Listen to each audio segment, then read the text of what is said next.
అయ్ ఏంటిది ఇలా చనిపోయింది? హలో గైస్, ఏంటి వాటర్ నింపుతున్నాడు ఎక్వేరియంలో, ఏం చేస్తున్నాడు అనుకుంటున్నారా? ఏం లేదండి, దాంట్లో ఉన్న ఇంపోర్టెడ్ మాలీస్ అయితే షిఫ్టింగ్ అయితే చేస్తున్నాను. అసలు చూడండి, ఇంపోర్టెడ్ మాలీస్ అయితే, బేబీస్ అయితే, టైల్స్ అయితే ఇంత క్లారిటీగా కనిపిస్తున్నాయి. బిగ్ సైజ్ అయితే వచ్చేసినాయి. వీటిని అయితే పైకి షిఫ్టింగ్ చేస్తున్నాను. సో దీనికోసం ఒక టబ్ అయితే తీసుకున్నాను. అండ్ ఈ టబ్ చూడంగానే మీరు ఒకటి గుర్తు రావాలి, అదేంటంటే కొరిమేలు. అసలు కొరిమేలు ఏమైంది అని అనుకుంటున్నారా? ఫ్యూ డేస్ బ్యాక్ అయితే అసలు ఇలా జరుగుతుంది అని అసలు ఎక్స్పెక్ట్ చేయలేదు. అక్కడి నుంచి గెంతేసి గెంతుకుని ఇక్కడికైతే వచ్చేసింది. ఇక్కడికి ఎలా వచ్చిందో తెలియట్లేదు. అసలు ఆ ఎండకి మొత్తం ఎండిపోయింది. అసలు చూడండి ఎలా ఎండిపోయిందో. అసలు చనిపోయేదేమో అనుకున్నాను. ఇంకా ఫాస్ట్ గా తీసుకుని వాటర్ లో అయితే పెట్టేశాను. పర్లేదు, బ్రతికే ఉంది అమ్మయ్య అని అనుకుని బాగానే స్విమ్ చేస్తుందిలే అని అనుకున్నాను. బట్ నాకు దరిద్ర దేవత అంత క్లోజ్ అంటే ఈవినింగ్ వచ్చి చూసేసరికి అలా చనిపోయి ఉంది. అస్సలు ఎక్స్పెక్ట్ అయితే చేయలేదు.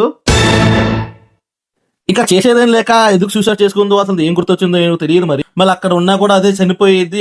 ఎవరైనా ఫిషర్ మ్యాన్ వస్తే పట్టుకొని తినేస్తారు. అండ్ ఈ ఇంపార్టెంట్ మాలేజ్ అయితే దీన్ని షిఫ్ట్ చేసేసాను. అసలు ఎలా ఉందో లుక్ చూసి చెప్పండి కామెంట్ లో. అండ్ ఫైనల్ గా ఆఫర్ అక్కడ కండక్ట్ చేశాం కదా, అది 2 days లో ఎండ్ అయిపోయింది. ఇంకెవరైనా ఉంటే యూటిలైజ్ చేసుకోండి.